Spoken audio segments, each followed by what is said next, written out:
In a few moments, you will have an experience which will seem completely real. It will be the result of your subconscious fears transformed to your conscious awareness. You have 5 seconds to terminate this tape. 5, 4, 3, 2, 1.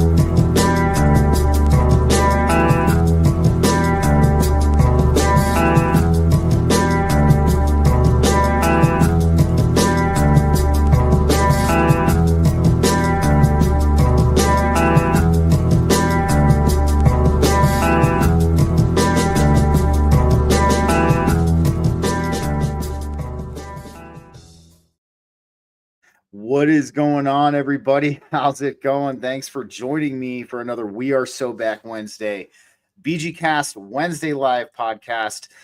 Before we get to my guests, got a couple things I want to say real quick. I want to say thank you to all of the new subscribers over on YouTube and Rumble.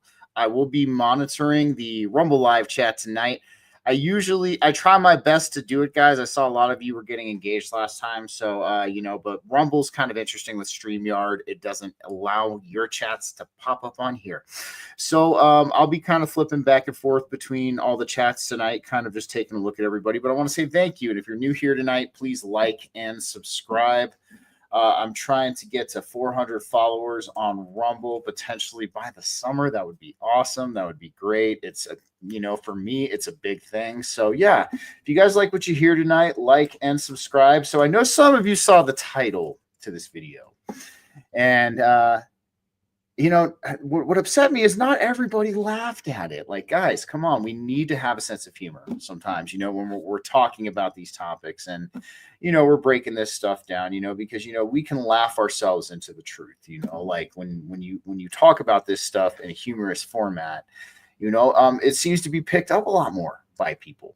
So that's why I called this Beating the Meat Simulator, not beating your meat simulator, but beating the meat simulator. And what is a meat simulator? We're going to get into it, but I got my guest in the back.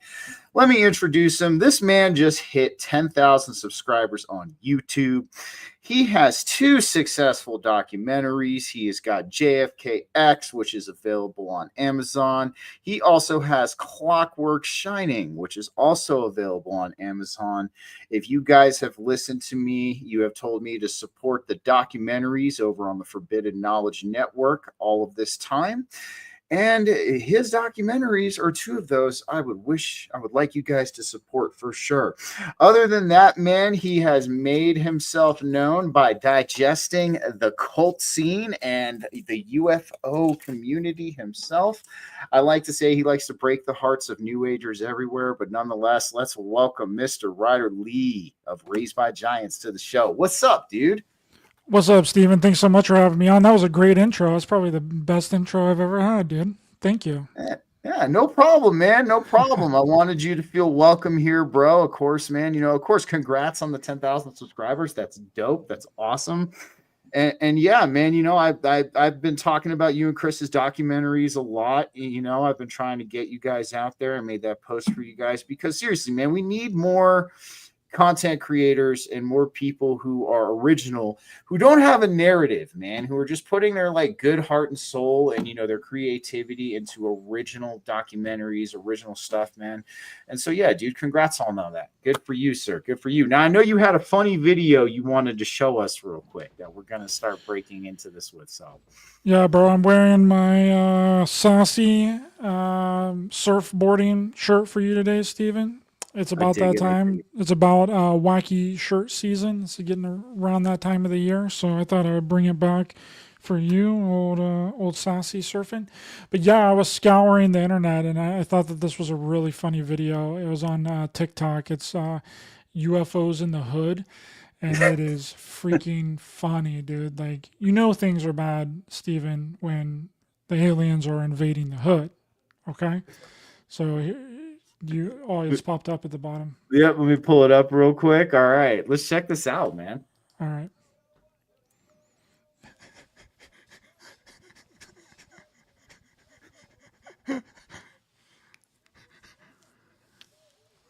No shit, man.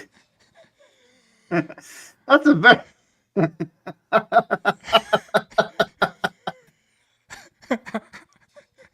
well. I'm one. You know exactly what my thoughts are on this one, probably. Oh my god, dude! I wish every UFO sighting was like this. It would be so much more entertaining. Oh, dude, I'm telling you, man, it's That's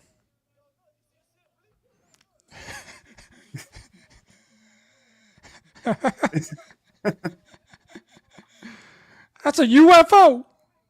dude, I'm telling you, bro. Like, I don't know, man. A lot of people, what did they? They even said, what was it? The SpaceX spiral. I don't know. Well, what were they saying that Elon was that the spiral that everybody was seeing over Europe had to do with SpaceX or the SpaceX launch or something. I don't know. I didn't even get a chance to pay attention to it. It was just coming up on my feed. But That's a UFO, bro.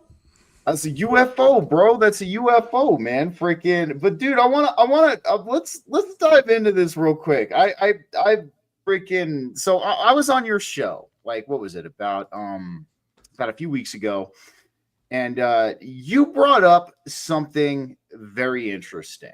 Like, it actually completely kind of blew my mind, because this is something that we don't take into account. And one of the biggest things we don't ever take into account, we always walk into our grocery store, right? We always walk in there and it's always stocked with food, especially it being stocked with meat. But while we were talking, you brought up a very valid point. You were like, where is all of this meat coming from? Dude, and I think we did something with that show, bro, because literally after we had done that show, I seen a lot of people making videos, and when they weren't before, they were like, where is all this meat coming from? Like, they started like looking into it. I'm like, holy crap, we broke the meat simulator, dude.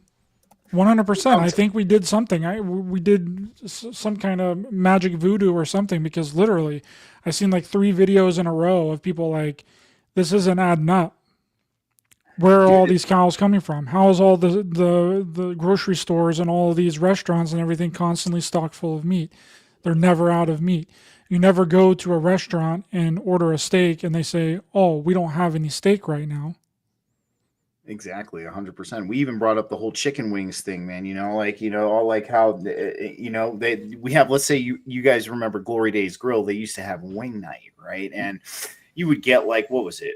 Like upwards of like 30 to 40 wings, and you would have all these tables ordering all these wings. But like, we never see the shortages of this. But really, really tonight, we're going to be, let's definitely talk about the chicken, but we're going to be focusing on the cows, man. And this kind of well, I mean, when you look at Buffalo Wild Wings, dude, how many deals does Buffalo Wild Wings do? Like, they have a day every single week where they do like deals. Like, sometimes it's like 20-cent wings or something. That's what it used to be like way back. I don't know. I haven't been to Buffalo Wild Wings in like 6 or 7 years, but that's what I remember them being, was like really cheap wings on like Monday. It was like a Monday wing day, and it was always packed.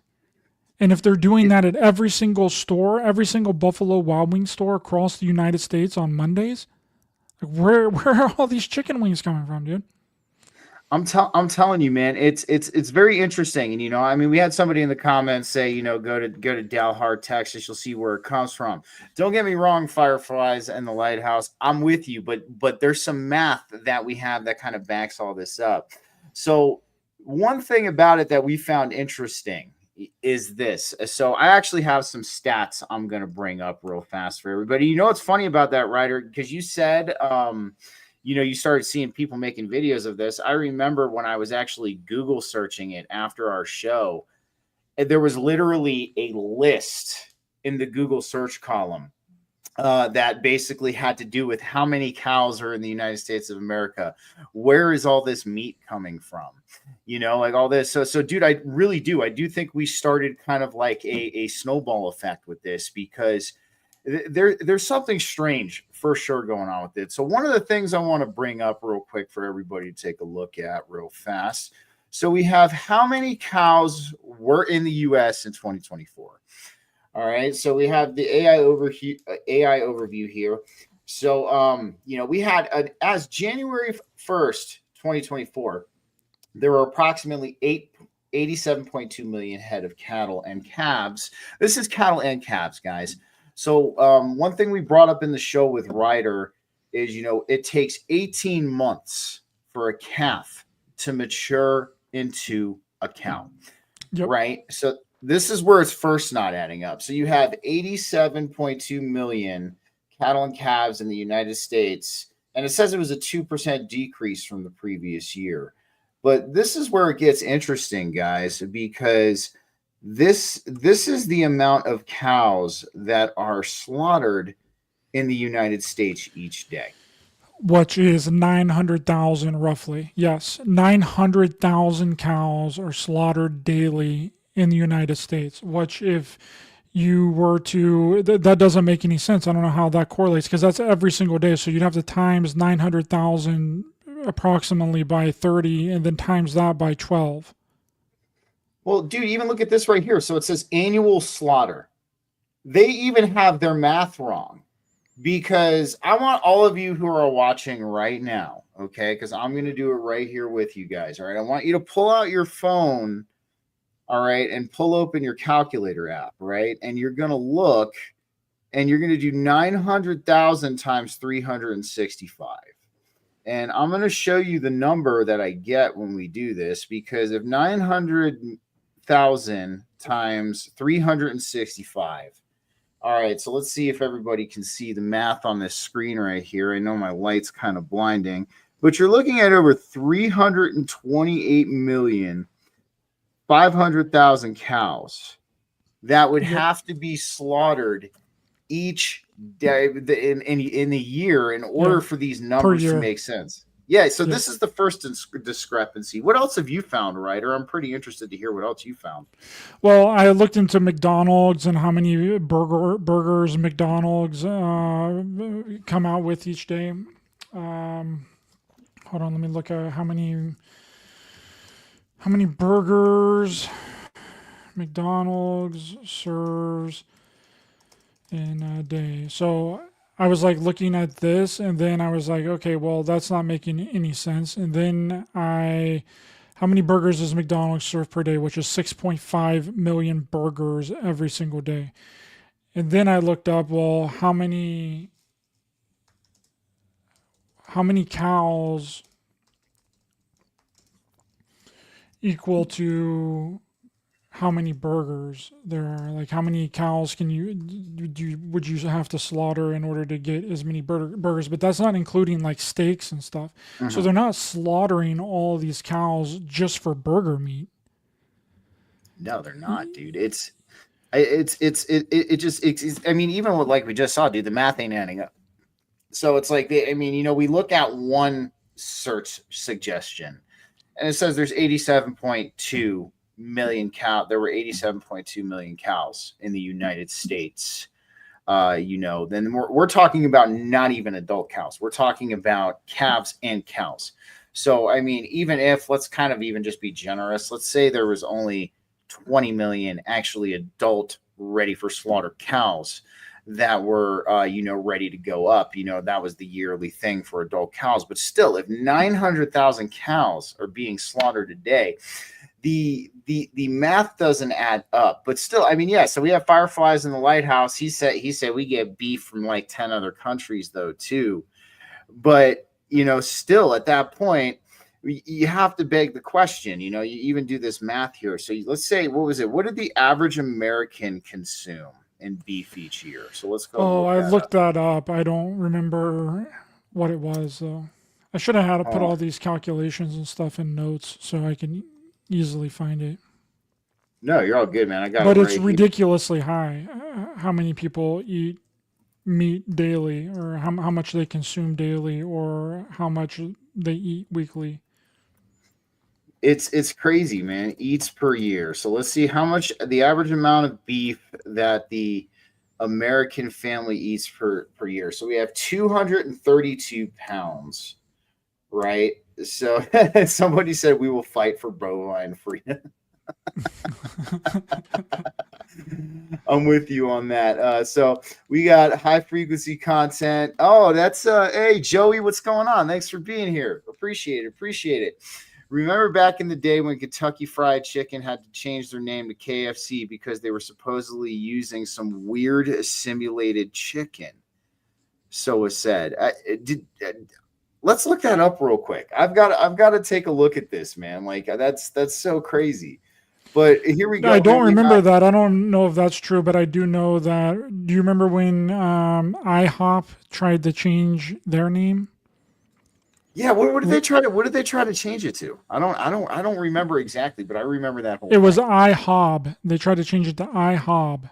Oh yeah, the International House of Breakfast. Okay. Burgers, International Or House of Burgers, because they were burgers, doing like okay. a new burger line, and then it didn't go over well, and then they had to change it back.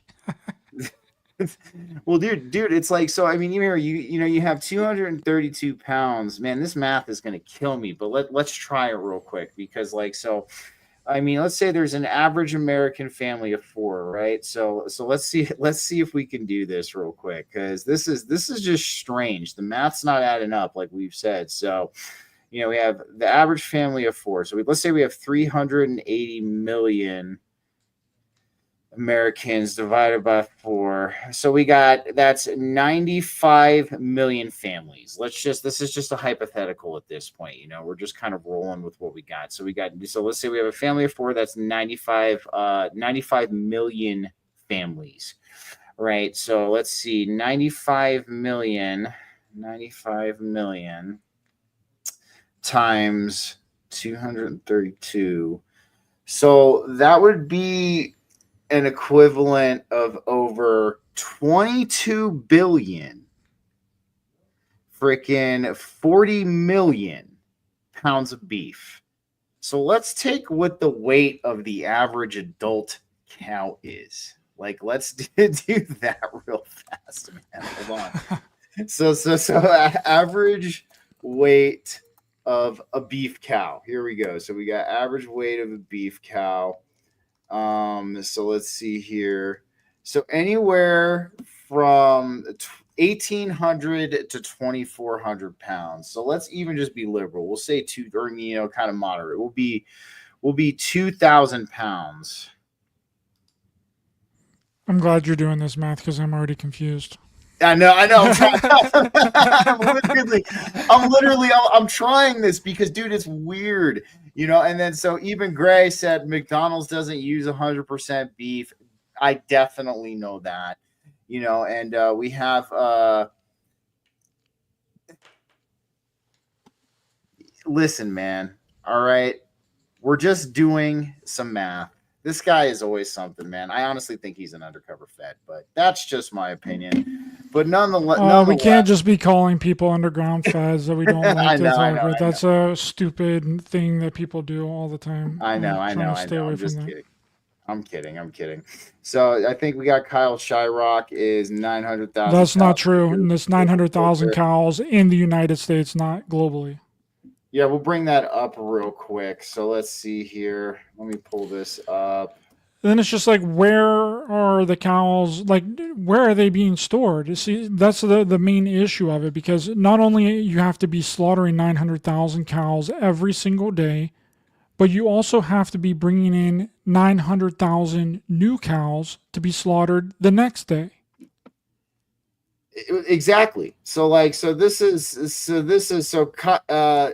Kyle, real quick, let me just share this up here so you can take a look at this real fast. So it says in the United States, approximately 900,000 cows are slaughtered daily to meet the demand for beef and other products. So that's just clarifying that, dude. But then again, that's only a cow a year for each American or less. So, I mean, it's like I said, man, I don't know. Even if we are kind of jumping the gun on this, I don't know. But still, some of it doesn't add up. I mean, we're getting conflicting information. And, I'm honestly thinking that there could be something more to this, dude. I mean, so let's kind of bring this up real quick. Well, just because a cow may weigh 1,800 pounds or 1,800 to 2,400 pounds, that doesn't mean that that's the amount of beef that you're getting out of the cow. That's true, though. You also have to think too, you have bone, you have, the hide, you have the organs, you have all of that too. I mean, there are people who do eat organ meat, so that's something else too. I know a lot of people can eat organ meat, or they choose to eat organ meat. I mean, organ meat's actually pretty healthy for you. Liver, I can't say enough about. It is actually very healthy for you. Dude, I love liver, bro. I'm pescatarian, but if that's one thing that I would break my pescatarian for is like some good liver, dude. Some good liver and onions, bro. Oh my god, it's so good. Drown that thing in ketchup, bro. Eat all the I'm liver telling you. onions. I'm telling you, man. Well, dude, a lot of people, they're like, I don't like the taste, because they forget to soak it in milk. You got to soak it in milk. It gets rid of that irony taste, all of that. But this kind of begs a different kind of question, like, I mean, and I'm just going to bring this up really fast, because Scientific American actually just dropped a article on this, almost confirming that we could potentially be living in a simulation. And this is kind of what we're hinting at this point in time. So let's just kind of scope this article real fast. So we have Scientific American confirm we live in a situation. We must never doubt Elon Musk again. So again, I know, right? So it's like, I'm not going to dive too much into this, guys. I'll put the links at the bottom, but we have this. Recent papers have built on the original hypothesis to further refine the statistical bounds of the hypothesis, arguing that the chance that we live in a simulation might be 50-50. The claims have been afforded some credence by repetition by luminaries no less esteemed than Neil deGrasse Tyson. I have my opinions about him. You're muted, bro. You muted up. You muted up, dog. What's going on? Yeah, so What's happening? I have my nothing, man. My freaking my mic gets funny sometimes, but no, I mean, really, what I'm trying to get at here is what I was saying was I have my opinions about Neil deGrasse Tyson, but we're not talking about that. But we could see on how this is kind of coming into fruition. This is making its way into circles. All these discussions and the studies of simulation hypothesis have, I believe, missed a key element of scientific inquiry, plain old empirical assessment, and data collection. So that this is just kind of breaking it down. But this is what I wanted to bring up, guys, because this is starting to come up into a lot of conversation lately. I mean, last time when we were on Ryder's show talking about this, he actually brought up that, this is being talked about on Rogan now. So, Ryder, I'm going to ask you this flat out. Do you think it's possible that our food is potentially being simulated? Well, if we're in a simulation, which is a high probability that we are, like Fireflies just said in the chat, Elon wasn't the first person to say this. This has been going on for a long time. There's been scientists that's been saying that it's a high probability that we are in some sort of virtual holographic simulation. So by proxy, if we are in a simulation, then everything inside of the simulation is a simulation. So the meat and the food and everything that we're eating is a simulation. Just like, do you remember in the Matrix, whenever, I think it was in the first Matrix, where the guy was talking to Mr. Smith and to like turn his back on Neo, and he was like, I put me back into the Matrix. I want to be back in the Matrix because I just want to eat a big juicy steak. I'm telling you, man, it very well could be. And you want to know what kind of came? I'm trying to look for it right now. Have you ever heard of, I believe it's the orgone brain cells? Did you ever hear about those? So they've been kind of coming out, and I mean, a few different media outlets have talked about them. But what orgone brain cells are is they're actually this collection of human brain cells in a petri dish. But what they're doing is they're using it for processing power. They're using it kind of like in a similar way that, we would use AI, or we would use something along those lines.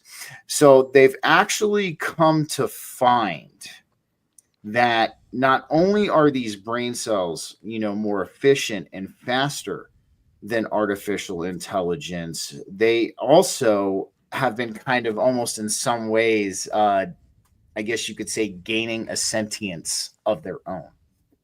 And what's interesting with these orgone brain cells is when they're not operating. So this is even brings into the question, you know, if we were in a simulation, would we actually even know, or would we understand that we're in a potential simulation? Is because when these orgone brain cells are not operating and they're not doing their job, they're put into a simulation where they think they're a butterfly. Right. And in this simulation, this butterfly just ends up flying around, when it's not being used, but they're in like this simulated world. So, I mean, it just brings up this question, man. It's like, it just even goes to show that even if we were in a simulation, how could we ever really know? Well, not only that, it's the way that the grocery stores like mess with your mind as well. I mean, people have talked about how the milk is always on the back wall, so you have to walk all the way through the grocery store, see all the other things, might pick up some other stuff. They say that most of grocery shopping is done, 90% of the things that people buy in a grocery store, they don't even need. Mm-hmm. They don't even need. They're going in and they get all the stuff and throw all the stuff into the cart that they weren't even going in to buy. And I think that that's where I get this really weird mix up, because I hardly go in and buy anything that I don't need ever in any store. And I think that this kind of puts me at odds with the simulation, because I was talking, I think it was with Ryan Gable and a few people a couple of months ago on my channel, and we were talking about how every time I go into a grocery store, like, people are constantly trying to like run into me. Like they're constantly in my way all the time. And I was like, what is going on here? Are these people just like 100% straight like simulation avatars and they're trying to get in my way? Like, and it was happening like back to back every single day, all the time. Like people were almost like running into me, almost hitting me with their cart, like all the time. And I'm like, what is going on here? And I'm like, well, it might be that I know exactly what it is that I'm going into the grocery store for, right? So when I'm in the grocery store, I'm on a freaking mission, bro. I am in there. I am in there to get my stuff, and I am getting the freaking hell out of there, because I don't want to be in there any longer than I have to be in there. So me being in there on a mission to get exactly what I need does not coincide with everybody else that's in there that's just lollygagging around and buying a bunch of things and looking for like whatever, So we're hitting this blockade, this path to where we're not the same. We're not on the same mission here. I'm on a different mission. They're on a completely separate mission. But there's also been people that have been reporting, like with Kroger and, mainly like Target. So Target has like an app that you can get on there and you can like clip out coupons and like look at deals on the app before you go into the store. Okay, this is 100% real. This has been reported. This has been looked at. They have verifiable evidence that this is exactly what's going on. So they'll be looking through their Target app and they'll see a really good deal on something like big, like $100 off, or it's like on sale, right?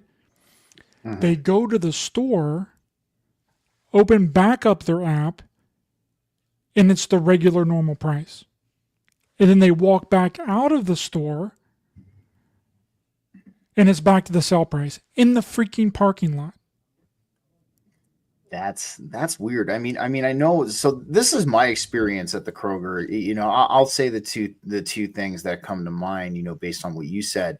So it was rather interesting, and this, I mean, your story is interesting because it kind of combats with the possibility that, there might be a simulation. Mine's a little bit different because, when we go to the grocery store every weekend, it's almost like clockwork, almost in a lot of ways, because the same employees will be in the same place. Like there's this woman who's always collecting the carts in the parking lot, and she's a very nice woman.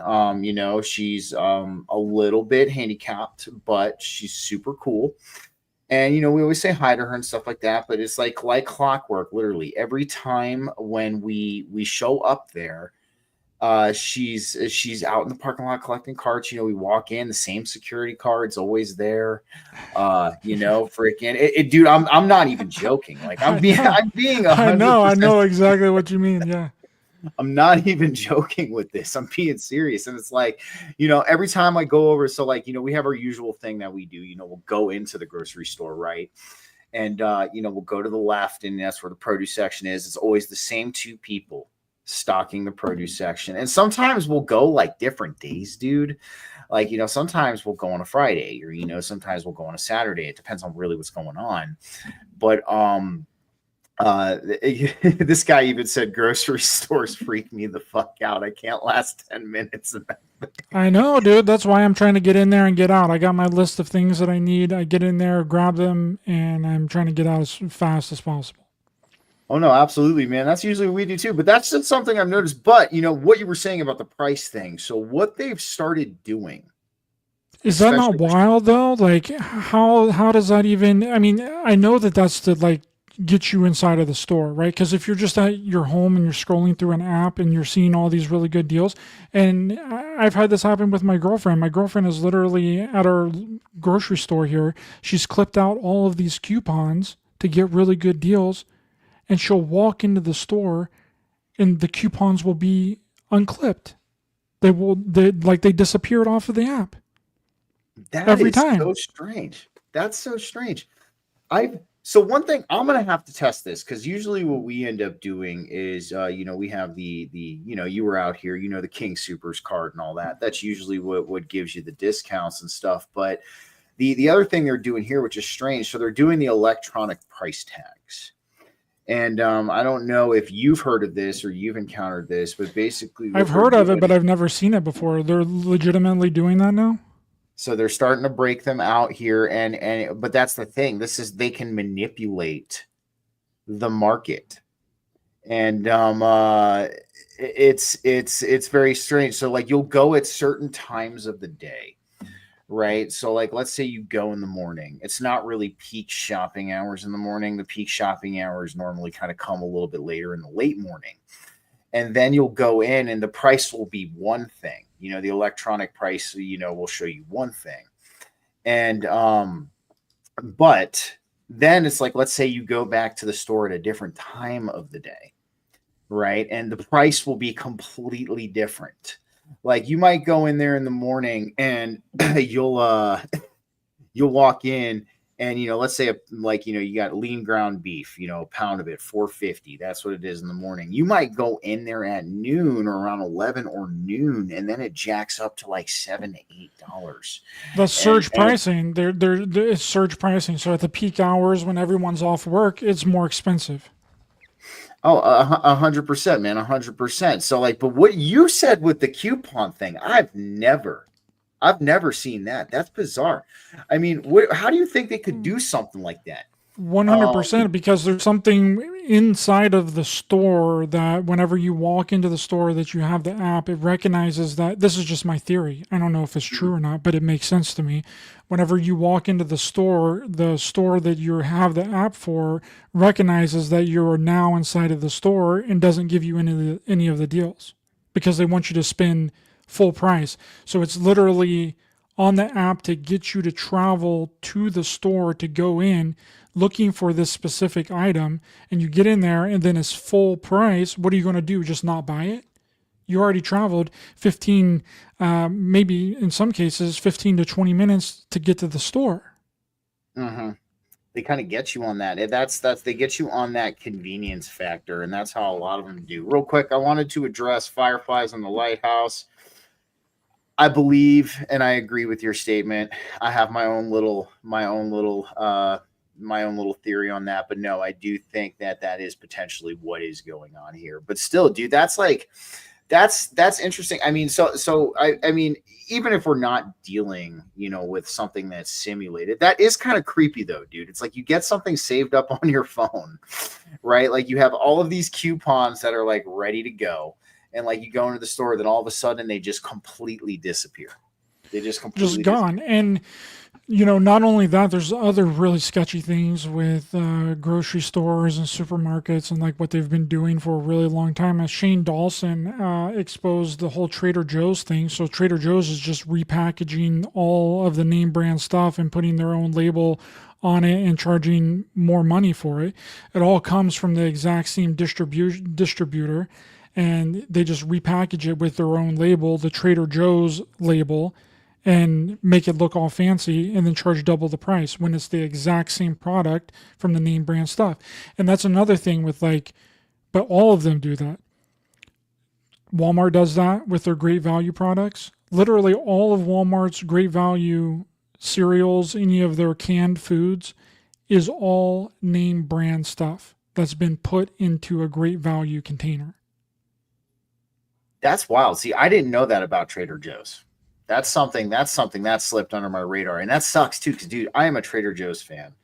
I'm not gonna lie. I've always been a huge fan of Trader Joe's. Well, I mean, what do we think's going on here? Do we think that they're just opening up all these random ass organic farm mills to separate the organic stuff and the non-organic stuff? No, it's all coming from the exact same place, bro.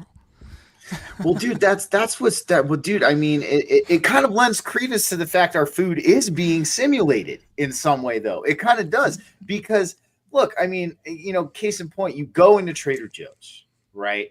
You think the only thing that is different, that is organic, is the vegetables. So the vegetables and the fruit are legitimately organic stuff, because the only way that they can get those organic labels is if they're grown separately from like regular food. I just wanted to make that distinction.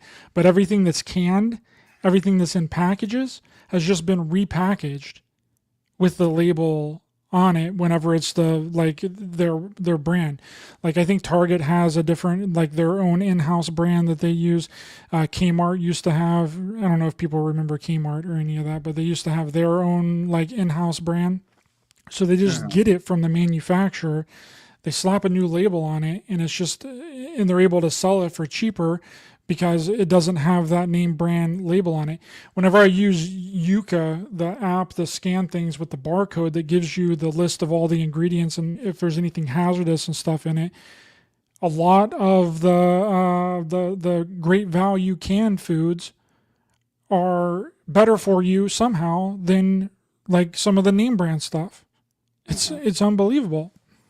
But sorry, I didn't mean to interrupt you there. I just no. I get excited, and I want to make a distinction for people because the organic fruits and the organic vegetables are really organic, and you can tell a difference in taste between them.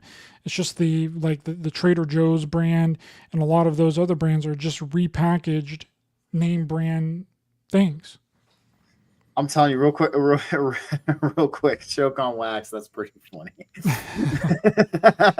But nonetheless, no, it kind of, dude, like I was saying, it lends credence to our food being simulated just a little bit. I mean, maybe not kind of the simulation we might think of, or we're kind of like looking at, but still it is. It's almost as a simulation. You're getting these. You're walking in Trader Joe's. Let's say you're going and you're buying let's say a couple cans of Trader Joe's black beans. We'll just use that as an example. Like, you are under the impression at that point in time that you are buying Trader Joe's black beans. You know what I mean? Like, that's the impression that you're under, but then come to find out you're not buying something that's strictly from Trader Joe's. It's coming from one of these main distributors. Did he say what this main distributor was when he was outing that? Well, it's pretty much all of the main distributors for any like given product. So if it's like Kellogg's product, any of the knockoff brand in like Walmart or any of that is Kellogg's Cheerios.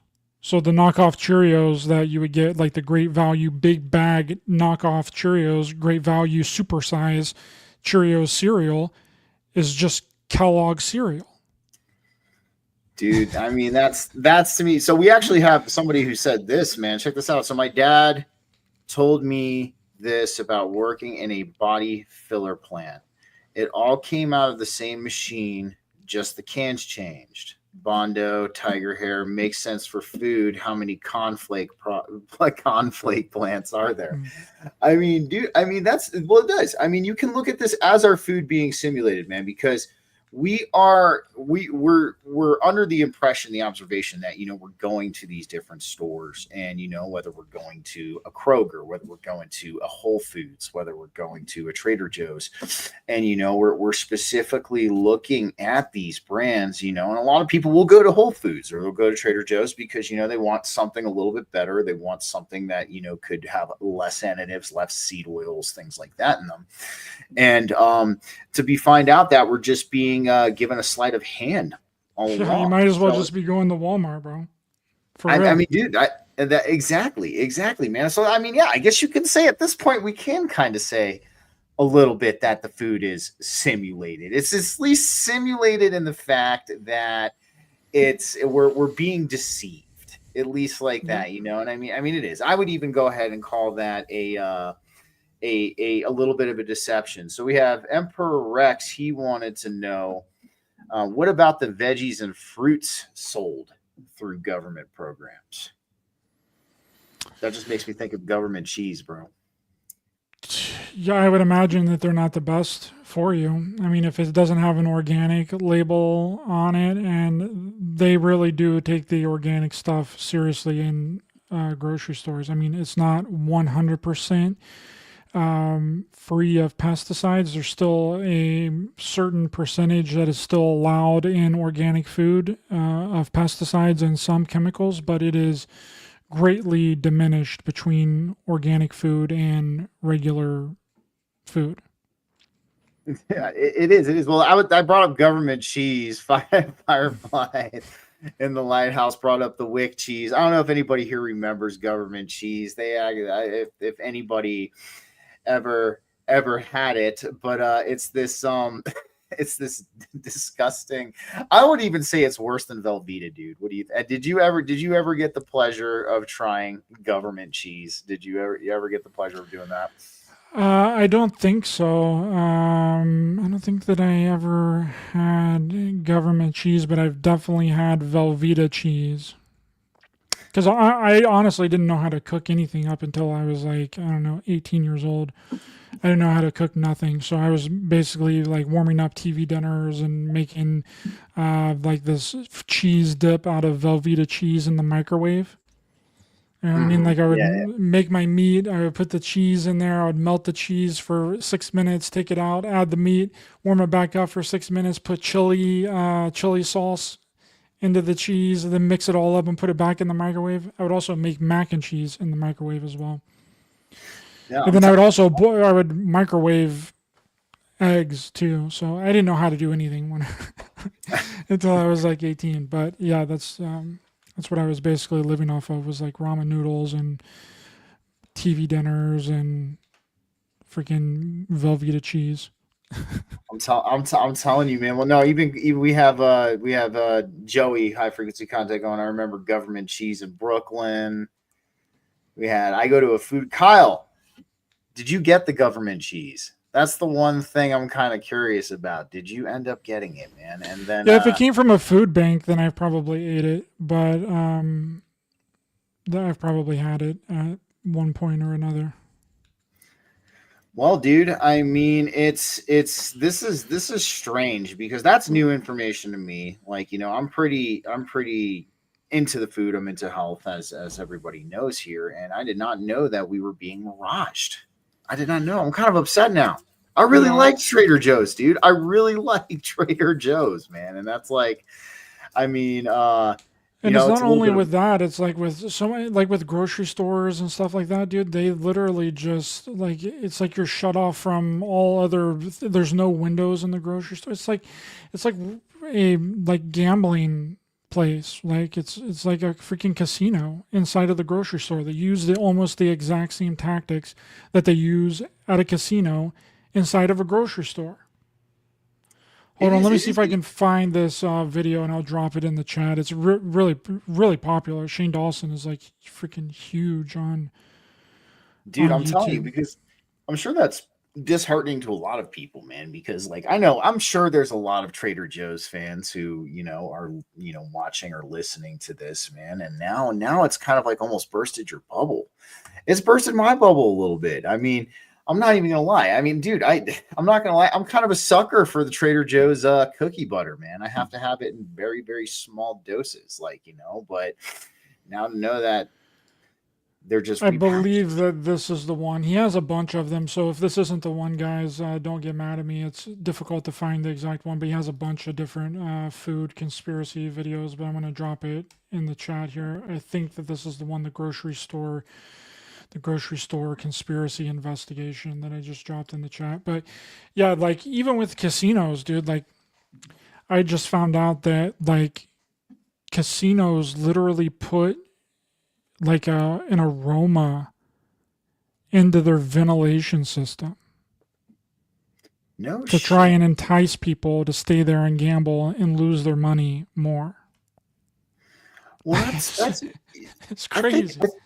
I think a lot of people, and I think, well, this kind of brings up a really good case in point. Like, a lot of people, it seems that there's been a disconnection between business practices, advertising, sales, and things like that, and the average person. Because I mean, I was even, reading something on this, not too long ago. I think maybe within the past 5 or 6 years, that a lot of these, you'll go into these stores, right, in the mall. And next time, like, I'm not a huge mall goer. I've kind of, I go to Colorado Mills every now and then, to grab something here and there. But if you go to these stores in the mall, they will purposefully play songs that have like mentions of their products in there. Like the one I was reading was like a Skechers store, and it was this person who was, I think they were either an assistant manager or some kind of manager at this Skechers store in the mall. And they were talking about how like they would get this new music, and their new music that they would get, it would always be songs that would give like hints to their shoes. And these shoes would be like on repeat. They would be, constantly always playing these same songs. And I mean, you would even go into like, other stores. I mean, you would even go into Sears. You would even, when Sears was around, crap, dude, showing my age here, but like you would even go into Sears. You would even go into like other, video stores, things like that. And they use these different colors, or they use these different, like, colors or designs. We know that red is a big one. Red kind of catalyzes your consumerist. It makes you hungry. It makes you want things. It makes you. I remember they did like a psychological study on it. Let's see if we can pull it up real fast, because. Well, not only that too, it's normally like slower, like weird elevator music, or like music that doesn't move too fast, that isn't super upbeat, other than like every once in a while. Like every once in a while you'll hear like a super upbeat song in like a store or something like that. But normally it's like relaxing music, like give me the beat, boys, and free my soul. Wanna get lost in your rock and roll. I've heard Drift Away like almost every time I go into like any store. Like they're always playing Drift Away. And but that's to make you subconsciously take your time within the store. Because if you're listening to something upbeat that's like getting you in like a groove, you're going to move through the store faster. You're going to get in there and get the things that you need and get out, just like I do every time, no matter what the fuck is playing, what kind of music is playing in the store. Well, we do know we do know that what's really interesting about this all, we do know that they also will use, I mean, especially in certain areas where they want you to get out fast. Like I noticed, like, have you ever gone to a restaurant that kind of like seems to shove you out? Oh Like, yeah, like you'll yes. go there, you'll eat, like they're just like boom, boom, boom, boom, boom, and it's like you're not even done with your meal. I've noticed that you'll notice a lot of upbeat, fast-paced music, playing at those restaurants. I was gonna make a joke, what's hilarious is now, this is how we're getting older. Now when you go to the grocery store, you remember when you were a kid and you would go to the grocery store and you would always hear like the old school music, like the oldies from like the 60s and the 70s and things like that. But now you hear Yeah. 90s music and you hear music from the early 2000s. So, but here I have right here, check this out. So this is what the color red does to your brain. And this is kind of why you'll see like, a lot of red, when you go to like, you see red in fast food restaurants, you see like red at Target, you see a lot of these different, you see red at a lot of these different locations that you'll go through to. But when you look at what the color red does to the brain, it is associated with strong emotions, increased energy. It can stimulate the brain, potentially leading to increased heart rate and alertness, but also potentially causing feelings of restlessness or agitation, which is very interesting, dude. I mean, it's very even what you were saying about the music, man. Like we know that music is powerful, frequency to a degree does interact with our state of mind. So, like, I mean, it makes a world of sense. You would go into a place. What was it? Jerry McKenzie just said Trader Joe's played Silent Running by Mike and the Mechanics. So, I'm telling you, man. No, there's something to, but that's where back to what I was kind of talking about. That just shows like there's a huge disconnect, between these business practices, these advertising, what happens, and the average person. Because like this is something that would make sense. I mean, obviously, like somebody's in your store, they're shopping, they're going to buy something, and you want the atmosphere, the surroundings around them to be conducive to them purchasing your things. Yeah, subliminal programming, neural linguistic programming, basically, and what else is red? Like all the sales tags are all red. I mean, Target's logo is red. It's a bullseye. It's completely it's a Target. Red. What else? There's so many red things that are even just in the logos and in the titles of stuff. I mean, Marlboro cigarettes is a red packaging. Oh, 100%, man. I mean, yeah, it's that we've noticed that red is used in advertising a lot too. I mean, even yellow. I mean, let's even take a look at what yellow does to the brain, because we see yellow in a lot of these other different places as well. What does the color? I love yellow though. I make all the titles of all my videos yellow in the thumbnail. It's one of my favorite colors. Well, dude, you're doing the right thing apparently, because check this out. Like, I mean. Oh, by the way, somebody said great shirt, Ryder. Thank you. It's sassy. It's a sassy surfing shirt. Sassy surfing, baby. Shirt. So we got yellow, dude. I mean, that's smart. Yellow, often associated with sunshine and happiness, can stimulate the brain, enhance concentration, and even trigger memories, potentially leading to increased mental activity and a heightened sense of awareness. I mean, look up what orange does. What does orange do? Let's see what orange does real quick. Let's check this out. Because sometimes I make the titles and the thumbnails orange too. Orange, a vibrant color combining the energy of red and happiness and yellow, can stimulate mental activity, boost creativity, and evoke feelings of joy, enthusiasm, potentially increasing oxygen to the brain. Ooh, damn. So, I'm telling you, man, like, I mean, this is something that's overlooked, and I mean, especially, I mean, you got to look at it this way. The average person is on autopilot. I mean, let's just take a look at, let's just say the average person who, partakes in the average reality, things like that. I mean, a lot of these people, and I mean, we've even talked about this on your show before, a lot of these people are in autopilot, man. A lot of these people are in autopilot. They have whether it be some kind of tunnel vision, that is causing them to, be in autopilot or whatever they're trying to do. And all of this stuff is going to fly over everybody's heads. You know what I mean? It's quite literally going to fly over everybody's head. So, I mean, I got to give credit where credit's due. I mean, it's genius. That they're utilizing these different colors, these different songs to basically kind of manipulate the environment that you're walking into. And then it's ultimately like setting you up on a one-way course to either spend a lot of money or buy something. Well, not only that, have you ever been into a store that no music is playing? Yes, I have too, and it's kind of weird. It Like is. you, It's you're strange. like, what is going on here? What are these people doing? That's what I like. I went into a thrift store probably a couple of weeks ago, and like it was a Goodwill, and like no music playing. I'm like, Dude, this is kind of odd. This is kind of strange. But I kind of took in the moment because I was like, I don't know how many times I've been into a store that there's like a chain store that there's no music playing. I've only been into one store as of recently that and it was Home Goods. I don't know, like, because usually when I've gone in there, like, I mean, you go to Home Goods, they have like the whole setup and all that.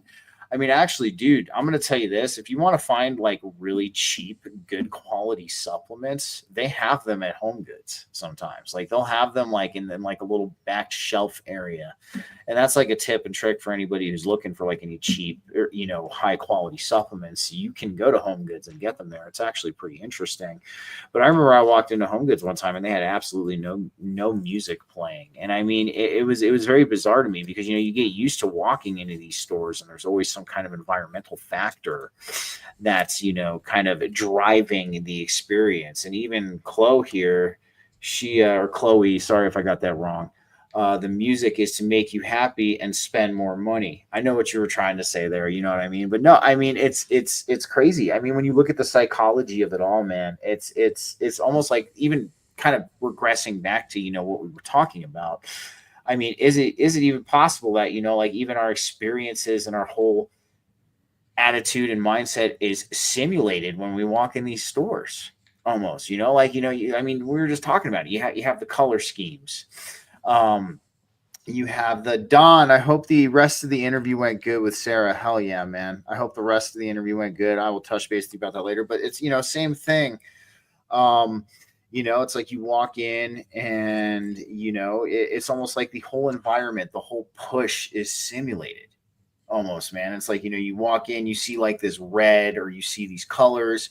These colors elicit this emotional and psychological subconscious response that you're potentially not even aware of unless you actually know what you're looking for, and all of that. And thanks, Diana, for being here. Appreciate you, friend, always. And but no, it's strange. And then you go in and then they have this music playing.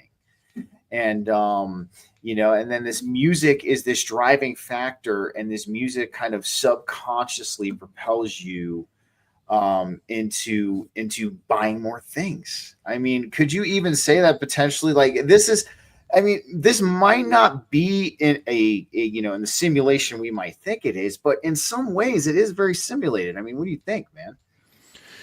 I just think don't go into a store and buy things that you don't need. Make a list of the things that you need, go in and get them. Don't go in there, go through all the aisles and all that. That's garbage. You're going to spend more money that you don't want to spend. Like I literally never go to the store and buy things that I don't need. And that comes from having to go to the back of the store to get your milk, because normally everyone needs milk and needs eggs every time they go to the grocery store, or orange juice or something cold that's in the very back of the store. So then they get sidetracked going back there down all the aisles, or coming back from the milk or the things. I see, I'll get that. Maybe I need to get that. Maybe a little snack here. Maybe I'll need this for later. That's the trap. That's the trap right there. You make your list, you go in, you get nothing but the things that are on your list. 100%. So my question: does your lady like to shop around though? Because I know. Yes, she does, and it annoys the shit out of me. Just 100% honest. Yes, she does. It's a thing. I know for sure. But no, that's what I was saying, because that's the only caveat to that situation, because if you're with somebody, you're gonna go. I'm like, babe, I'm in here on a mission. I'm on the freaking most important mission ever, to get the things that we need and get out of the store, because I don't want to be around these people any longer than I have to. I'm telling you, man. I'm telling you. Well, man. I think it's interesting. I mean, we're bringing up a lot of good key points here. I mean, this is again, like. Oh, and I almost forgot something really important. Hold on a second. Yeah, let's take a look. This is really important. Okay, so KFC came out with a new commercial. Have you seen this? No, let's take a look. Okay, so I got it muted because I don't know what kind of copyright stuff that they got on it, but I'm just going to play the video. So this is a new KFC commercial. We're not going to watch the whole thing. It's just the end of it. And this came out like around the exact same time that, well, 12 days ago, it says. So this lady picks up this dude, takes him into like this, what looks like gravy, essentially. He's got a guy in his arms, okay? Turns him around, dunks him into the gravy lake. Looks like he's being baptized in the gravy, and he comes out a freaking chicken wing. Oh my. But look at the red. Look, it's right there. It's right there. What? What are we talking about here, Steven? We're talking What are we about... talking about here? Like, what is that? What are they trying to show us with that freaking commercial? Well, you know, we brought this up. You and I talked about this. You know, not on the show, not on air, but you know, we did talk about this in a private message. And you know what? You know what's funny? Have you heard of Jordan Maxwell? Did you ever? Yes, did you ever absolutely. Know you know who Yes. Jordan Maxwell is? That's where I got what you're about to say. Yep. So, yep, that's right. Yeah, yo, that's you actually. So not only you turned me onto it, my friend Urban turned me onto it. But you know, we're looking at this video of a person being turned into a chicken wing. So I'm going to ask you, Ryder, I'm going to ask your opinion on this. Do you think, based on some of the stuff that we've seen, are they putting human meat in some of these foods? Do you think so? Well, you know, Subway, there was a test done on the Subway tuna, and it was found that 99%, well, it was something like that. It was in the high 90s, like wasn't even tuna. There was no tuna in the Subway tuna. Okay. And speaking of, you know, Jordan Maxwell, I'm going to dance around this question, but Okay. that's a big reason why I decided to go pescatarian, because I had read a document and heard Jordan Maxwell, I don't know, like 9 years ago or something, talk about that exact same thing that you just brought up, that there's essentially flesh that's being put into the meat and mixed up with the meat. And I was like, okay, well, I don't want to be a part of that. Absolutely I don't want to be not. a part of that. I don't want to be, that's essentially turning like people into cannibals, right? And if you look at the behavior of the past 3 or 4 decades, okay, it kind of makes sense a little bit. But that's why I was like, okay, well, I'm just going to take a step back from this and I'm just going to eat nothing but fish. And that's what I've been doing now for 6 years. I didn't do it immediately after I'd heard that, because I had to look into it a little bit more and like read the documents on his website. Now, you probably, I don't know if you can find those documents anymore. But I think someone else has control of his website. They might have taken it down or whatever, because Jordan Maxwell has since passed. God rest his soul. But that's what I talk about that. Yeah. Yeah, and I was like, okay, I'm done with this. Bro. I don't want nothing to do with that. Well, after that, no, because so the one thing I saw, so I know Urban, my friend Urban, Josh, he's working with the guy. His name's Brian, if I'm correctly, who has all of Jordan's stuff, and who is I guess working with all of the files that he had and all of the information that he had. So I'm going to ask him if he can find those. I'm going to. But no, dude, actually, after we had that conversation, I did a little bit of digging myself, and yeah, it caused me to change the game too, man, because, you know, the one thing about, you know, cannibalism, if we're going to dive into this territory, the one thing about one reason why they say you should not eat meat of the, the same animal or certain parts of animals is something called prions, right? So like, for those of you who don't know what prions are, they are these folded, from layman's terms, they're these folded, messed up proteins that exist in the body in certain areas. They exist in high amounts in the brain. I think, some of the other organ tissue, they exist in higher amounts as well. But because if you're eating human prions, right, like these misfolded proteins, because we're human beings, these misfolded proteins can interact with our genetic material, and they can cause what is it, the Wendigo, what did they call it, the Wendigo syndrome or whatever, when people would eat human meat, they would claim they would turn into the Wendigo or whatever it is, and they would cause them to lose their mind, like they would start acting crazy, irrational, things like that. Well, that's because you're eating human meat, and you're taking in basically similar genetic material to what exists within you. These prions can cause your proteins in your body and your genetic makeup to start becoming them. Essentially, it's going to start spreading to your genetic makeup. It's going to cause all of your proteins, and we know proteins are there for many different reasons. It's going to cause these proteins to become misfolded, and they're going to become prions. So, that's something, that's crazy. So we do have Choke on Wax saying, what did Jordan Maxwell say? Can you say? Well, that's what I was trying to dance around. I didn't want to say Yeah. exactly because I don't know how that's probably not going to go over well with the stuff. But hopefully Stephen can get a hold of the document, and I might be able to go back because a lot of his old interviews have also been scrubbed as well from online. But I think I remember whose interview it was that he was on, and it might still be up.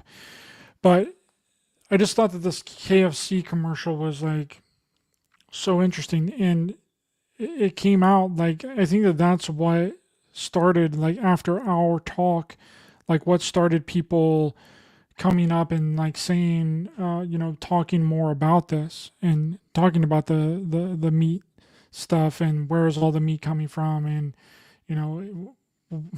what's the deal? Like, why are they putting something else inside of the meat? Which has been one of the people in the chat earlier said that all like the McDonald's meat isn't all meat, which that's been proven. Just like I mentioned with the Subway stuff, like the Subway stuff, like they did tests on all like the tuna at Subway, not tuna. 100%. What is it? That's a very good, that's a good question, and I know we're dancing around this here real quick. Don said, I think it would be terrible for you to ingest another human genetics. Your body would have a volatile reaction. Possibly that's why people have to take anti-rejection drugs after a transplant. Yeah, definitely, man. That could definitely be a case. But no, the one thing I'm going to say is this. I know we can't prove if it's real, this interview, but this interview is kind of, so Ryder, did you ever hear the Rabbi Finkelstein interview? Did you ever hear that interview where is it the one where about the foreskin? No, it has that in there. Don't get me wrong, it has that in there. But in this interview, I don't know which radio show it was. Like, I'm going to tell you what, I've tried to find the source of this interview ever since I heard it. I cannot. So I don't know if this interview happened at a time that was pre-YouTube or not even pre-YouTube, I would say, but like happened on a potential radio show at some point, and then it got uploaded to YouTube. I can't find the source of it, but he talks about how it might have been Coast to Coast off D-Hook. I'm not sure. It didn't sound like George Norrie. It sounded, though, like it was the first host of Coast to Coast AM. I don't exactly remember his name, but yeah, it wasn't George Norrie. But but he was talking about how a lot of the kids that go disappearing, this rabbi, a lot of the kids that go disappearing, because that's one big thing that we do have a lot of happening nowadays is, we have kids going missing, all over the world, just randomly disappearing. And he said that a lot of these kids are actually, now I don't know if they're sacrificed or what happens to them, but they end up putting them in the burger meat. They say, like, this was the interview. They said, like, they put them in the burger meat, and they send them off to the fast.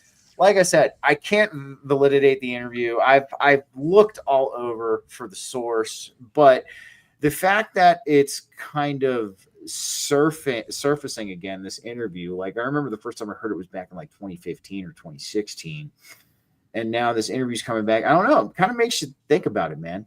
Kind of makes you think about it. Like I said, I don't know if it's an actual interview, if it was satire, but still, like, everything that's straight up Soylent Green, bro. 100% Soylent Green.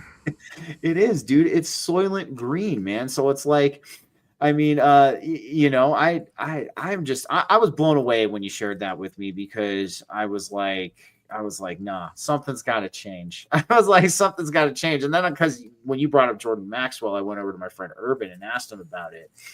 And he was like, oh yeah, dude. Oh yeah, this is the thing. This is something that's happening. So yeah, man, you actually kind of inspired me. I've been smoking tuna steaks a lot lately.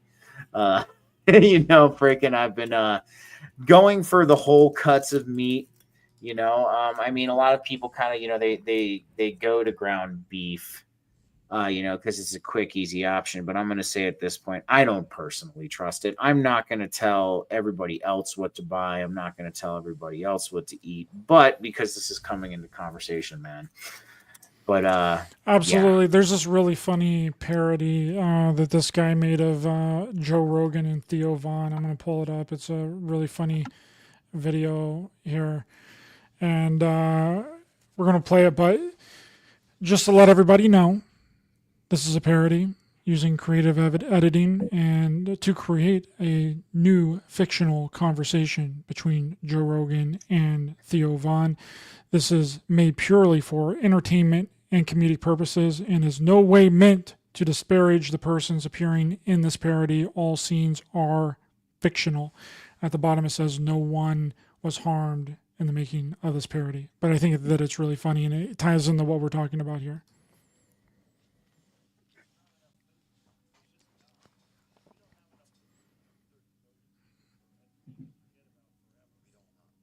We got sound on that bad boy?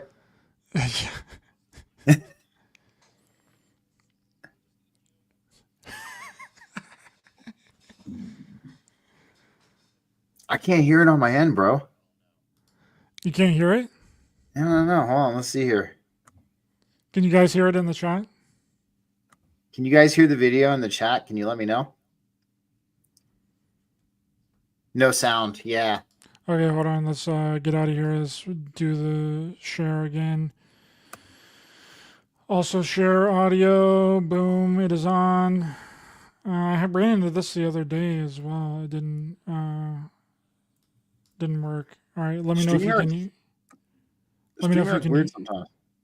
Let me see if you can hear this. Did you hear music there? No. Oh my God, dude. Here, send me the link in the private chat real quick. I'll try and pull It's it not up a over link. here. It's a clip that I've clipped out. Oh, dang. That sucks. Oh, sucks. dude, Oh, it's so funny. Oh, dude, yeah, we'll that's send, nice. send it over to me, man. Send it over to me. But nonetheless, man, yeah, no, I'm going to say this. The one thing I'm taking away from tonight is, maybe the food is not 100% simulated in the way that we would think it is. It's not like, you're playing Minecraft and you walk into your grocery store and like the grocery store renders, right? And like, all the food's there and then you leave and then, you come back another day and it all renders back there. But we are seeing, I guess you could say, a sleight of hand, man. We're seeing a lot of these companies repackaging. And you want to try it again? Yeah, I uploaded it to the actual inside of StreamYard, so let's see if that works. Let's give it a shot, you guys. Let's do it. There's not enough food. There's just Does not. that work? Can you hear it? We don't have enough for 330 million Okay, good. people for a year. Forget about forever. We don't, huh? We don't. We definitely don't. So what's the solution? I would just eat human. We have these giant populations of people like Los Angeles. Like, we can eat them. I don't know. It's better that we absorb. They're useless.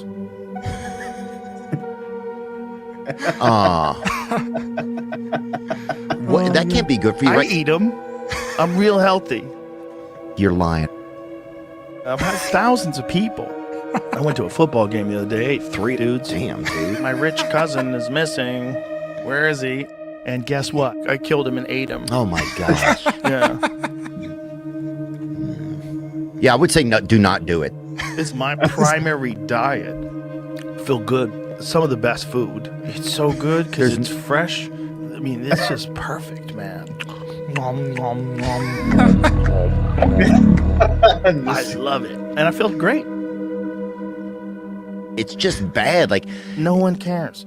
They're a bunch of fat slobs and retards. The world is not fair. It's not fair. this stuff is evil, and let's not do it. What are you saying? It's gotten to be too much. At a certain point, it just gets ridiculous. It's like, you know, I think you should do it. I'm not doing it. I don't know, but you are you, man. You be you. I'll be I'm me. doing fine. So whatever, dude. But the thing is, like, how am I supposed to trust you? You know? I have to kill you.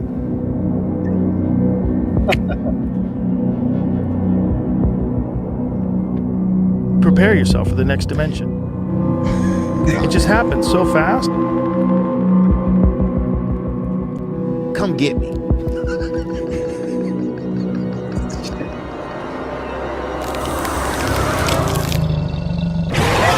Wendigo.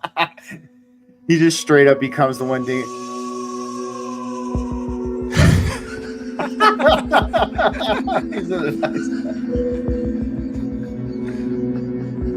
Oh my goodness.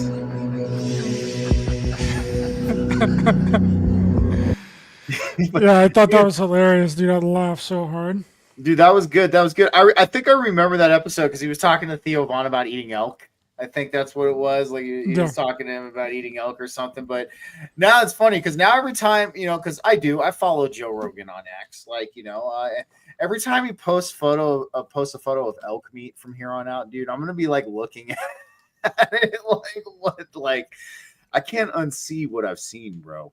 I can't unsee what I've seen.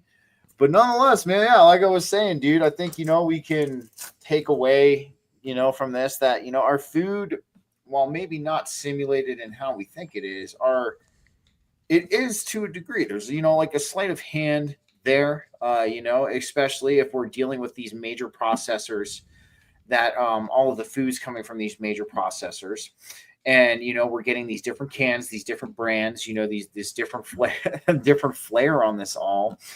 And then, you know, we're being misled to think that, you know, we are buying potentially something that comes from this store. It's this own original brand, but it's not. It's just all corporatized and commercialized. And then, you know, we also have the experience that you were talking about, you know, the music in the store, you know, like you walk in, somebody's playing like this slow, like laid back song, you know, ultimately alters your consciousness, ultimately shifts your mood into wanting to take your time, wanting to browse, you know.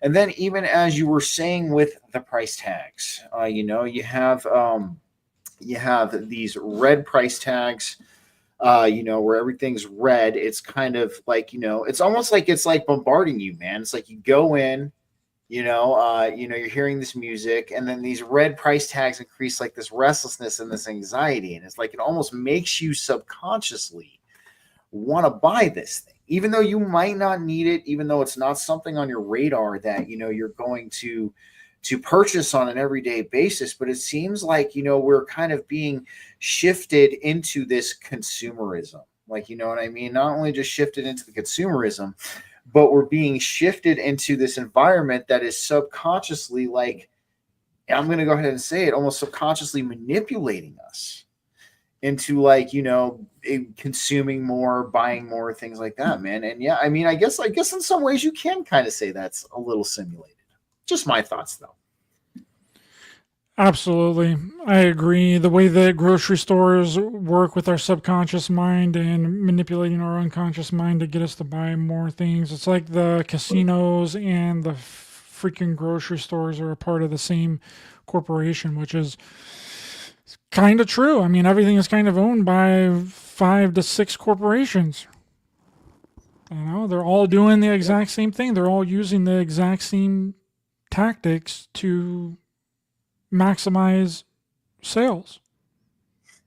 Oh, dude, it's I mean, and that's why I say, like, I think there's a huge disconnect, between the average everyday person, because like I said, we've talked about this before. Like, we have people who are on autopilot. This is going to fly over the heads. It's not even going to register to people that this is actually what's happening to them.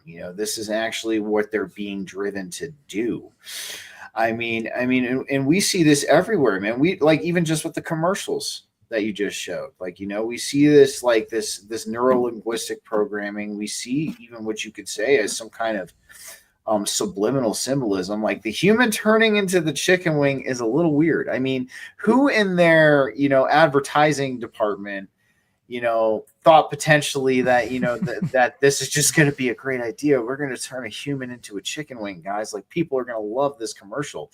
I mean, even just looking at the comment section, every single person in here was like, what the fuck? You know what I mean? That was my exact same thoughts too, and I've been saving that video for this conversation because I knew that we were going to talk about it, and we've had this thing planned for a long time, like a month. Like, since you were on the last time, we've had this thing planned, and I purposefully did not show it on any of my other shows because I wanted to show it with you and get your thoughts on it, because it's a wild commercial. Dude, it is wild.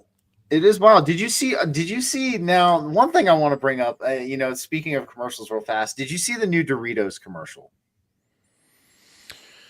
No, I did not, but there was another really strange commercial that I left a note for in my phone. It was like a Jeep commercial. I can't remember exactly what was on it, but tell me about the Doritos one. I'm gonna pull it up for you real quick. Hold on. Doritos commercial aliens here. So what they ended up doing, I'll turn the sound off real quick. Let me get it started.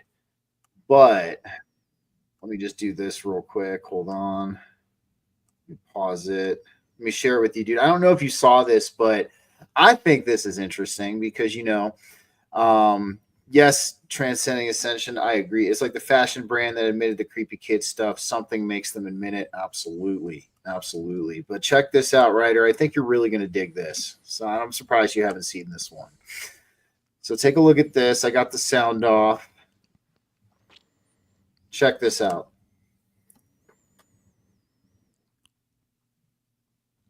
Oh, no, I haven't seen this, I don't think.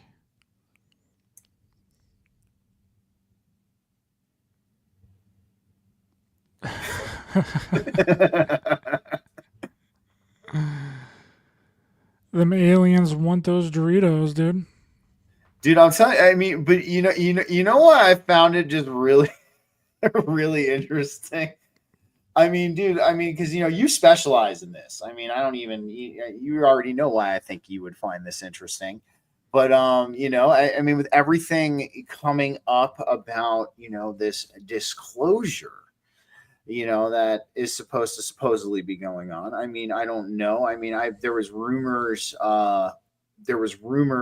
that last Friday. They were never solidified, but I know there was something going on. Apparently, Trump and the Secretary of Defense were supposed to apparently make some kind of announcement. They were being hush-hush on it, or something along those lines. I did some research on it. And, I heard they were talking about things for most of the day, but no announcement. But, I find that interesting because, now that UFOs have been pushed into the mainstream almost, man. We're seeing them on the news. We're seeing them. I mean, on in many other different scenarios. We even have what was it, Marjorie Taylor Greene? I think like a couple when the drones were big. going on a couple months ago saying that there were these things surrounding the White House as she was landing there. I mean, I find that just really super interesting that all of a sudden Doritos pops out with a UFO commercial with an extraterrestrial commercial. Well, I think that there was one during the Super Bowl too that was for pizza rolls. It was for pizza rolls where they had the alien that was sharing the pizza rolls with them, and then he goes back to his home planet and he's going through the door and he's like, "Oh, can I take some of those with me?" And then the guy goes up and hands him the thing, and the door shuts and kills him as he's trying to get back into the UFO. No, I did not see this. Let's pull this up real quick. Hold on. Yeah, that was a pizza roll commercial. And pizza rolls, alien ad. All right, here we go. Let's take a look at it real quick. Hold on, I gotta see this. Because I don't know. To me it's interesting because and the reason why I say it's interesting is because with all of the talk of disclosure here, I got it right here. Hold on. With all the talk of disclosure, we've seen the meetings and things like this. I mean, this is just my opinion. I don't know. Maybe, what do you think, man? Do you think it's possible they could be getting us ready for something or something they're trying to do? Because we talked about how they'll do this kind of stuff, like, we'll put the different advertising, the different colors, different symbols, things like that. I got it right here. Let's watch it real quick. Yeah. Pizza rolls, two dudes got the pizza rolls.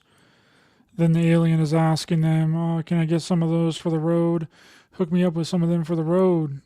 It's like, "Nah, man, not these pizza rolls. Oh, this isn't the one. This is a different one." I think they did 2 or 3 of them. Let me see if I can see if there's a longer one real quick here. Hold on. Yeah, here we go. This is the full length. All right, let's check this out real quick. I don't know if I've seen the full one or not. Oh, yeah. UFO. It's a sort of like Stranger Things almost. And then he looks like E.T., and he hasn't shaved for like months, or he hasn't gotten a haircut for months. He looks like E.T., like straight up.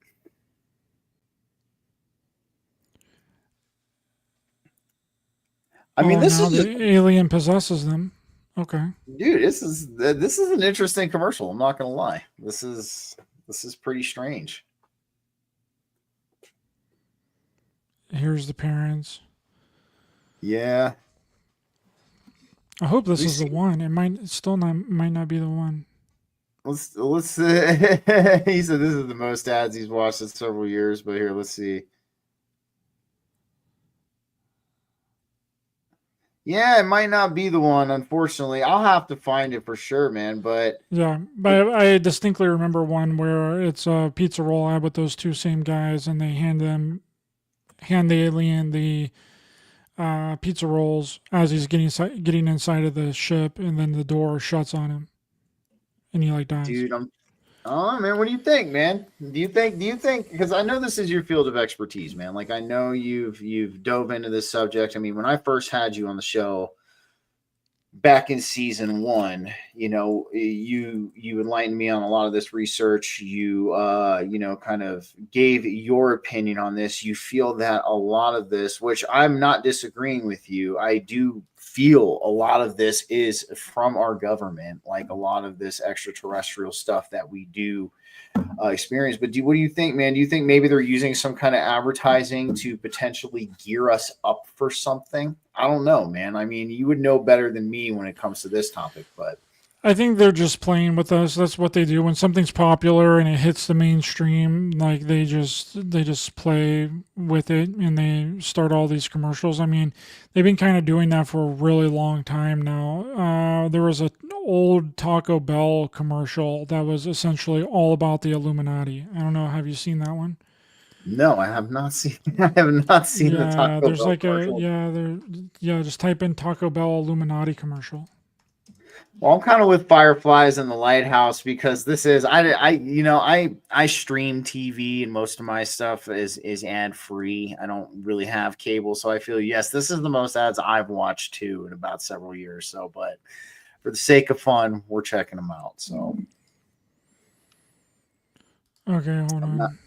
An Illuminati Taco Bell commercial. Okay, Very here it interesting. is. I'm gonna get rid of the sound so we don't have any problems. Okay, so here it is. Anyone can look this up. Just type in Taco Bell Illuminati commercial 2017. But it's essentially like a big advertisement for the Illuminati, and it's a legitimate commercial that Taco Bell did. Oh my god. Wow, dude. I've never seen this. This is interesting. Yeah. When they even folded they did the bill thing to show Taco. Yeah. yeah, they It's just did gonna the keep full playing thing. the same thing over and over again. But yeah, there's actually another one too that has really famous person in it. I can't think of his name. It's not the House of Cards guy, but it's the guy that's looks similar to him. I can't think of his name right now, but it's along the lines of that as well. But I remembered that Taco Bell commercial from a while back. So they've been doing it for a long time. It's just to make fun of people. That's what they're doing. They're just trolling people. They are the ultimate trolls. That is one thing I'll agree with you on, man. And that's why, I joke that, we're kind of being I think we're trolled on a regular basis, man. I honestly do. I think, we see a lot of these different things. Like, even when they were talking about, what was it back in the, I came up with this joke. So you remember when Biden and Kamala were trying to ban gas stoves Yes. and all that stuff too. So I was like, they're trying to ban gas stoves, gas vehicles. It sounds like gas lighting to me. It sounds like a gas lighting to me. So that's Did you turn that into a meme, bro? You should have turned that into a meme. I should have. I was kind of like, I was thinking about doing it. Of course, I wasn't as well versed in memes as I was, as I am now. But no, man, I think you're absolutely right. I think they troll the shit out of us. I do. I think they do. And, and that's one thing too, like I remember when I had you back on the show with Shane and you brought up that thing, with that thing Obama said, but that's absolutely true. And we're experiencing that, right now as we speak, that, if you want to cover up the truth, all you do is you just flood the freaking information with a whole bunch of misinformation, and you flood it with a whole bunch of, like, I'll even say junk conspiracies and things like that. So people, even if the truth is out there to be seen, people are not going to recognize it. They're not even going to be able to know it's the truth because of how flooded all of the information has become. So no, I definitely agree with you on that. We can even see that happening right now. We can see that happening right before our eyes right now. So I'm with you, dude. I think we're getting trolled real hard. Trolling real hard, and we didn't even get a chance to talk about like planned obsolescence and like how that's connected to all this stuff as well. Like how our products are not meant to last. That how there's a new phone that comes out every single year, and the advertising for that new phone. How things are made to break really easily, and then you have to go get a new one. That's the whole origin of the light bulb conspiracy that I've talked about a few times on my show before, and it's a real thing. Like all the light bulb manufacturers got together and was like, "Hey, we cannot be making light bulbs that last for hundreds of years. If we make light bulbs that last for hundreds of years, no one is ever going to buy another light bulb again, and we need money." And that's the same exact attitude that every company and corporation took when selling their products. Dude, so I don't know if you heard microwaves, vacuum cleaners, phones, computers. Apple has been known to slow down older phones. They were just sued for slowing down older phones, and they're also being sued for causing cancer from their Apple Watches right now. So it's like all the stuff in our reality is essentially like that. It's a turnover rate for these companies. Nothing lasts long, so that you have to continuously buy new things. I mean, Well, how long does cars last nowadays? Like, you get a maximum of like 4 to 5 years out of a car without doing any major repairs. And once it hits that 5-year mark, dude, like everything starts going wrong with the car. it's that 100,000 mile, man. That's what it is. And like, yeah, no, that's why like Fords are notorious for that, man. You have a Ford. Once you hit that 100,000 miles, dude, it's done ski. The one thing I was going to tell you, I don't know if you ever heard this. Speaking of Ford, so back, I think it had to have been the 50s or the early 60s. Ford actually, I don't know if it was Ford, they were offering it on their cars, but this tire was made, right? And it was this tire that you didn't have to inflate, right? Like you would put it, it was like puncture proof. It was like, you could run over a jagged rock and it wouldn't mess up your rim. Like they had these tires that they released, but dude, they were only on the market, from what I remember seeing, for like a month, and then they immediately pulled them. Kind of what you were saying too. With the light bulb cartels, I'm super familiar with that. They was, I think, one of the light bulbs they designed, would it last 75 to 100 years or something? One of the original light bulbs that they invented. And there's still one that's running. It's called the Continental light bulb. It's in California, and it's been running, I might be mistaken, but over 100 years now. Constantly. I'm saying, man. And it's never turned off. Well, they did a whole thing on that too, because like I think there was a documentary on it that just came out recently, The Plant Obsolescence, because a lot of these I think it was Apple was getting shit for it, because a lot of they were cranking down on like phone repair shops.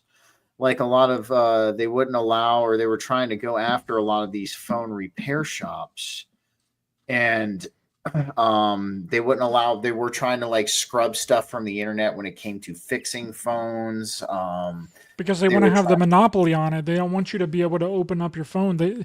There's no longer a detachable battery on anyone's cell phones anymore, because they don't want people to be able to get inside of the phone and fix it and repair it and have it last long. They want you to buy a new phone every single year whenever they come out with one that is literally no different than the previous two phones. It's not, dude. And I mean, and they jacked it. It's outrageous, man. What was it? What's the newest iPhone out right now? Is it the iPhone 15 or the iPhone 16? 16. It's like what? Like almost $2,000 for the freaking phone. Isn't it like it's something along those lines? It's like, it's like, I mean, and it's every year on the money. Since iPhone has been out, they've released a new phone every single year since the early 2000s. Sometimes two phones. How much is the iPhone 16? Because here, let's look at the Pro Max. Let's see what we got there. Yeah, the iPhone 16 Pro Max maximum capacity is going to be around $2,000, close to it. $2,500 for this phone I'm looking at right now, dude. 25. It's like, but to me, it's like, I mean, to me, it doesn't sync up, because like we talk about on one of your shows, like, with the nitazines, you want repeat customers, you want return customers, right? And it seems like they're only targeting a certain demographic, it would almost seem, because I don't know very many people that are in my shoes, your shoes, any, blue collar person, 9-to-5 person who's working, either two, who just has $2,500 to drop on a phone each year. It's like, who the fuck has that kind of money now? But also what they do nowadays, see, whenever I was growing up, it used to be that if you were on a cell phone carrier plan, like let's say you had Verizon or whatever, you were on you had a plan. You weren't doing like a Go phone or like prepaid phone. You were on like an actual cell phone carrier plan. You would walk in, sign a 2-year contract, and then they would give you a phone for free. You would get the latest iPhone for free. 100%. I did it several times when I was growing up. Whenever the 2-year contract renews, you go in, you sign another 2-year contract, and they give you the newest phone for free. Now it's not like that. Now they don't do that. Now, whenever you want to upgrade, they give you the phone, but you don't own the phone. They charge you, unless you want to pay the phone outright, which is I don't know who the hell can afford that kind of price range. They just don't have that money laying around for $2,500. But now, if you want a phone and you want to upgrade, you got to go in and they put you on a monthly payment plan for it. Okay, so now you're paying off your phone through each one of your billing cycles. So whenever your phone comes through for it to be billed every month, they tack on an extra $50 every month to your standard phone bill for 2 years until your phone is paid off. So you don't own that phone. You're essentially leasing that phone. That phone is not yours. And that's what they were showing on when I looked it up. Like you can pay like $38 a month, but that's crazy because then you're paying the extra. I mean, now, you look at, depending on what service provider you have, you're already looking at 80 to $100, depending on, what kind of, if you're sharing lines with somebody like that, and then you're paying this additional like 30. Yeah, no, it's wild, man. And I think, and then they won't even let you buy out the phone, the new phone. Like you can't go anywhere besides, if you wanted a new iPhone and you're not on a plan, you can't just go in there and buy a phone. They do not allow you to do that. Even if you have the money, you have to have a plan. You can't just go in there and say, I want the latest iPhone. I want the newest iPhone. I have all the money right here. I have the $2,500 and all the taxes and everything. They won't sell it to you. That doesn't make sense. That's the equivalent of, what was it? I remember it to me. It's extremely similar. I guess some guy tried to go into a bank. This was way back, like in the early 2010s. I remember he tried to go into a bank and he tried to pay off the rest of his house in cash. Won't accept it. The bank wouldn't accept the cash. So like, to me, that's just like, that's completely nuts. Like you go in, you're showcasing the money, you have the money, you want to buy the phone. They're telling you that you can't buy the phone. You got to get looped into this in order if you want the phone. Like, what do you mean I can't buy the phone? I have all the money that I need. Do this. Go into a phone store that you do not have a plan for. Like any of them. If you have AT&T, go walk into a Verizon store. Just walk in and say, I would like to buy any phone. Well, it would probably be the newest phone. So you walk in, say, oh, hey, I want the latest iPhone. I want the iPhone 16 Pro Max Mega freaking laser beam phone. Give it to me. The Apple Intelligence AI that's built into the phone. Highest gigabyte. And they'll say, do you have a plan? Do you have a Verizon plan, sir? And then you're going to say, no, I don't have a Verizon plan. And they're going to say, well, I can't sell it to you. That is wild, man. Because, you think you think if we're truly in, if we're truly in a capitalist society that, they should have no problem with you. They want their money, right? Money talks, bullshit walks. Right? Yeah, transcending ascension is correct. That's the only way that you can get it is if you go directly to a Apple store. And then you can get it. Then you can get it because it's an Apple store. Then you can get then you can pay outright for the phone. But that's the only way you can do it. You can't walk into a Best Buy and get the latest iPhone. You can't walk into any of the cell phone provider stores without a plan for their store and get the latest iPhone and buy it outright. You can't do it. They won't let you. Dude, it is just it's just real. That's.